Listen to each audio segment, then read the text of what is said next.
Start with breaking news. In the past hour, police in Northern Ireland have been giving more details about a knife attack in North Belfast, which the Prime Minister has condemned as horrific and sickening. They say the victim has suffered significant injuries to his eyes, back and head, and a kitchen knife was recovered at the scene. A man from Sudan has been arrested, and officers have appealed to the public to remain calm. A warning: what you're about to see is distressing. It shows an image of the incident and the moments after passers-by and police intervened to stop the attack. Well, this is a still image of the video of the attack. We are not broadcasting the attack itself. The pictures show the aftermath when passers-by intervened to try to help the victim before the police arrived. They have been praised for their bravery by politicians and the police. The Police Service of Northern Ireland says that while they are liaising with counter-terror police, there is no information to suggest that this is a terrorist-related incident. I share the public's revulsion over the brutal nature of this attack, which has created concern not only here in Northern Ireland but much further afield. And I understand also that there will be questions regarding the nature of the attack. Throughout today, we've been liaising with senior counter-terrorism partners. At this stage, we have no information to suggest that this was a terrorist-related incident. However, I must stress we are still at the early stages of our investigation. This brutal attack has sent shockwaves through our communities, and I want to reassure all of our communities your safety is our priority. And we're currently engaging with local representatives and residents to provide reassurance and support. That is why today the public can expect to see an increased police presence across Northern Ireland this evening and in the coming days to help support, reassure and keep all of our communities safe.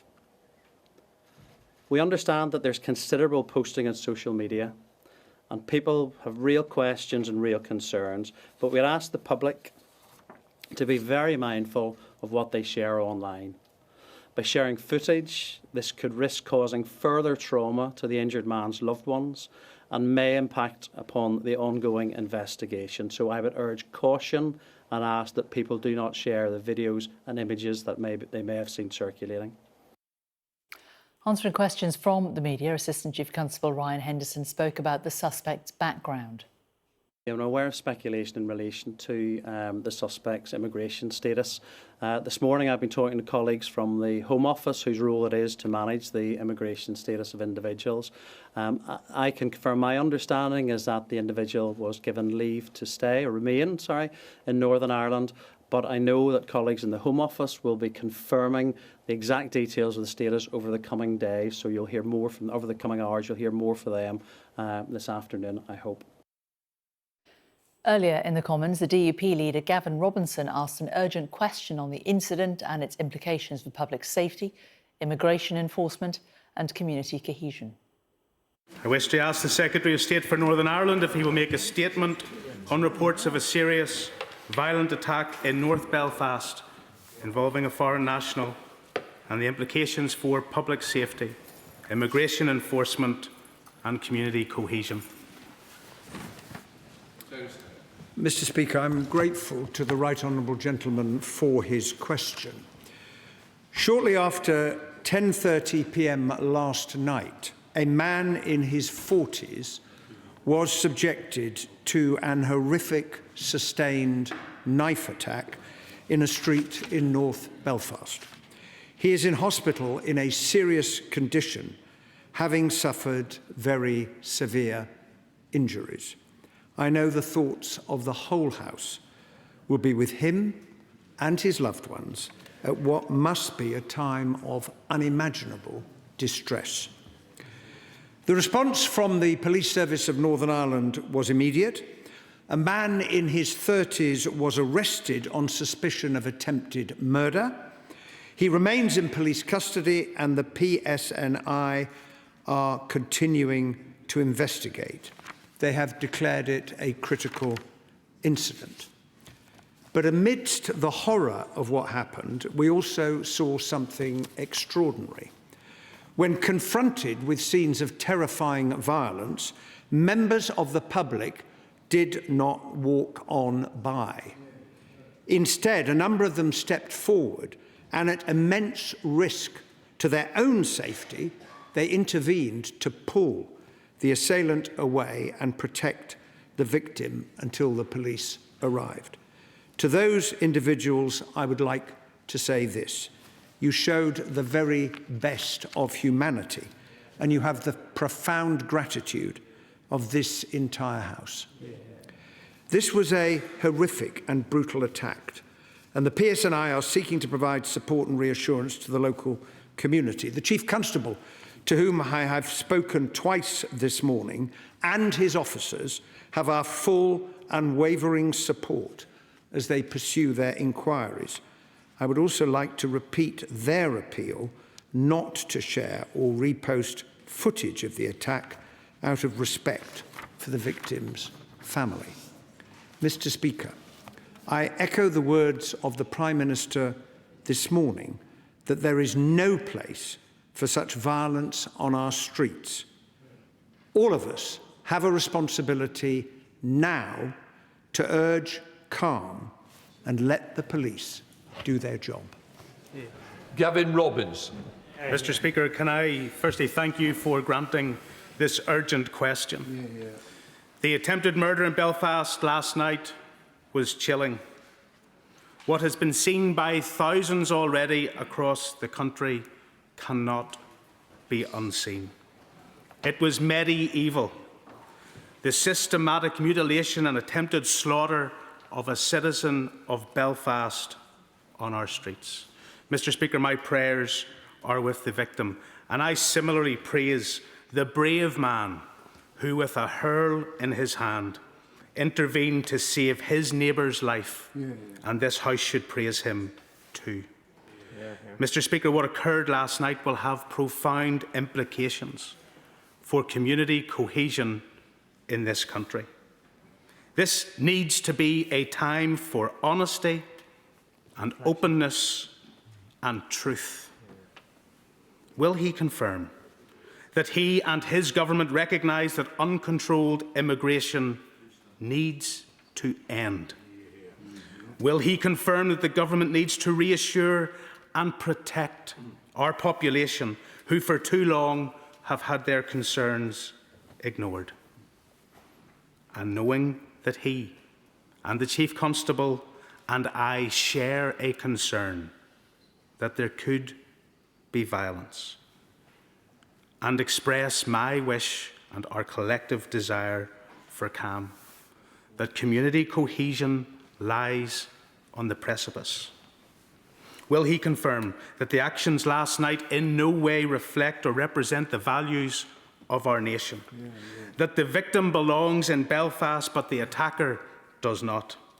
Having abused the privilege of our nation, the perpetrator living in the UK under a 5-year visa needs to be convicted and deported on the first flight out on a one-way ticket.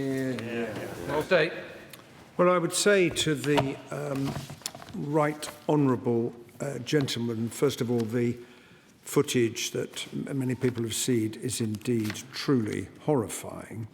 On his last point, as he will be well aware, any foreign national who abuses the hospitality of this country to commit crime should be in no doubt of our determination to deport them. We need to allow the criminal justice process to take place. On his question about net migration, as he will know, it is now down 82% from the peak reached under the previous government. But I would most particularly echo what he has said in appealing for calm, because we have seen previously in Belfast in August 2024 and in Ballymena in 2025 what happens after horrific incidents when there is disorder on the streets, because it is the communities that suffer, it is innocent people who suffer and whose lives can be put at risk. And that is why all political leaders have such a solemn responsibility to urge the calm that I have called for in my response to his question today.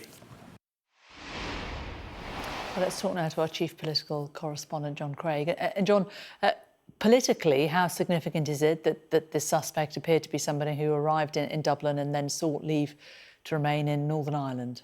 Well, there was a lot of doubt, really, in the answers given by Hilary Benn, and that caused quite a lot of frustration amongst MPs. Two things, really. Some confusion about the nationality of the attacker, and secondly, his status and his right to remain in this country. Now, we heard Gavin Robinson there talk about the perpetrator living in the UK under a 5-year visa, and how he needed to be convicted and deported. There was also frustration. Many of the Ulster Unionists, the DUP, the Democratic Unionists, were very critical of the status and there were warnings about protests. For example, Jim Shannon, normally a very mild-mannered DUP MP, talked about the protests being planned in Northern Ireland. Tensions are inflamed at this moment. I'm aware of planned protests throughout my constituency of Strangford, he said. Well, that's a unionist stronghold close to Belfast.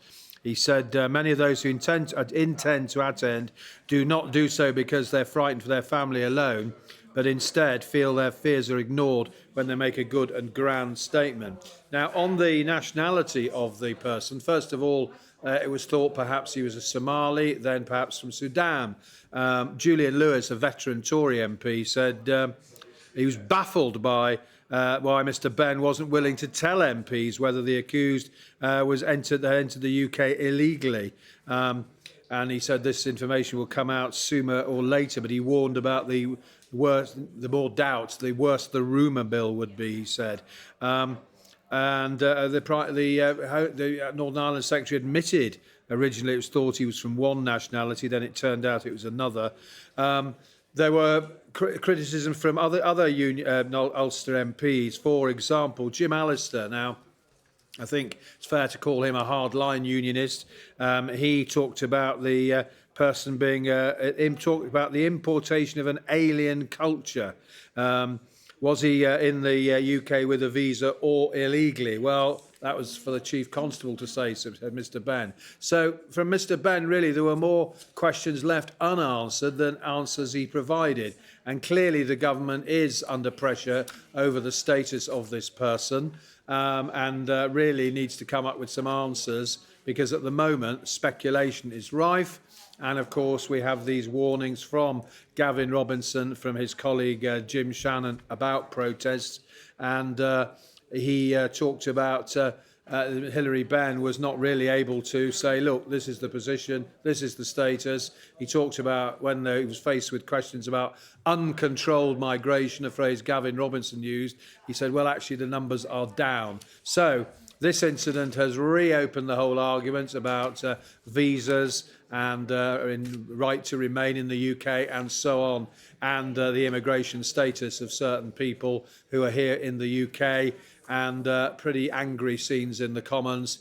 Mr Benn, of course, in his normal unflappable way, tried to calm things down, calm the tension, but really by not answering a lot of MPs' questions, he made life more difficult for himself and for the government. OK, John, thanks very much. Well, let's talk now to Amanda Ferguson, who is a journalist based in Belfast. Amanda, very good to talk to you today. We've all been reeling from the shocking images that we've seen overnight. What has been the reaction in the community around where this happened? OK, well, obviously the police issued a statement in the early hours of this morning to say that there had been a violent incident in the Kinnaird Avenue area of North Belfast overnight. We know that the Assistant Chief Constable Ryan Henderson has just spoken to journalists. I was one of them, and they are at the early stages of the investigation. So they are trying to make sure that members of the public don't share videos or images or claim to have information that may not turn out to be true. We know that a man in his 30s has been arrested on suspicion of attempted murder. A man in his 40s is still in hospital with what's being described as serious rather than critical injuries. The victim is said to have eye injuries, have slash wounds to his neck and upper back area. and he is being treated by medics within the health service. There have been advertised protests online, but you don't know whether they will materialise, where they might materialise, and so on. And I think the police have indicated that there will be an enhanced police presence across all of Northern Ireland tonight in anticipation of that. But, you know, it's kind of how long is a piece of string territory. You don't know what way it's going to end up. But something that the senior police officer have been very keen to highlight is the fact that they don't want images and videos that are being shared online circulated further to add to the trauma of the victim and the victim's family. Indeed. And in terms of potential protests, the police officer referred to previous violence over the last couple of years in Northern Ireland. Just remind us why that has been a particular flashpoint. Yeah, we know that there have been violent protests in recent years that are usually linked to somebody who isn't from this country, as in people interpreting that someone who is from a foreign country is certain to be guilty of a particular crime, and there seems to be riots that flow from that. Obviously, riots can happen anywhere across these islands. They can happen in London, in Dublin, in Cardiff. You know, they can happen across the board. But I think just the particular sort of legacy nature of Northern Ireland, whenever violent incidents do happen, there seems to be a high alert and more of an interest. But we know that the Kinnaird area of North Belfast, which is an inner city place, it's a few minutes from the city centre, has had violent incidents before. Involving a whole range of different people, you know, stabbing incidents, murder incidents, and so on. So I think the police would really just like to be left to analyse exactly what happened and work out what happened, because during the press conference, they weren't really prepared to talk about motivation of the alleged perpetrator beyond the fact that they have ruled out a terror-related motivation at this point in the investigation, but it is early days. Like it's only been sort of you know, since last night that people have been aware of this particular incident. And I think most people's thoughts are just with the victim, with the fact that someone has been very seriously injured in a brutal attack, and the police are looking for people to stay calm and to really just let them investigate exactly what happened, and then they will provide further updates. The police have confirmed that they believe that the man that they've arrested is Sudanese. Is there a big Sudanese community in Northern Ireland? There's not really a particularly big community from other countries outside of this place from any particular country. Like Northern Ireland is the least diverse part of the UK. It has the least number of asylum seekers and refugees that exist. You know, there's a lot of misinformation and disinformation that flows around people, essentially non-white people. And that's really what we're talking about. You know, there are plenty of people who are making their home here from other countries, working in the health service, working in hospitality, you know, who've maybe made their homes here via marriage and all of the rest of that. It's the fact that this is the least diverse part of the UK, and the fact that an incident like that, like this has happened, is, you know, asking people to question, asking people, you know, to sort of ask questions about, you know, migration status and all of the rest of it. The only thing that the senior police officer today would say, that it was the PSNI's understanding that the person who is thought to be the alleged perpetrator, the alleged suspect, had been granted leave to remain at some point, that he had entered Northern Ireland via Dublin, and that the Home Office will be providing a further update once they have more information. But I think that's the kind of the point about this, and you heard it in what Hilary Benn was saying. People are looking for very immediate answers, and you know, the investigation is still at an early stage, and we've seen what happens whenever information is pushed out too quickly about what is actually going on, that it needs to be corrected. You know, it's kind of that old measure twice and cut once. So if you get the information right, there is a big public appetite for it, but you're better to get the correct information flowing out in the right way. I'm sure that there will be further updates from police in the time ahead regarding charges or what's happening regarding hospital status of the victim and so on. But I think just because we live in an instant world of rolling news that people feel as if they want the answer immediately, and it's not always possible to give the answer immediately because there's a complexity to the different things that happen, regardless whether people have viewed a social media clip or not. And with regard to the proposed protests, you know, in my experience, they can either be something that is just a fishing exercise and that doesn't materialize, or it does actually turn out to be a protest situation where some people protest peacefully, other people become violent, and until sunset and until later on, we're not going to know whether we're dealing with a protest situation or a riot situation or what we're actually dealing with. But I think that was one of the reasons why the political leaders up at Stormont have been urging calm, and they issued a joint statement saying that their thoughts were with the victim.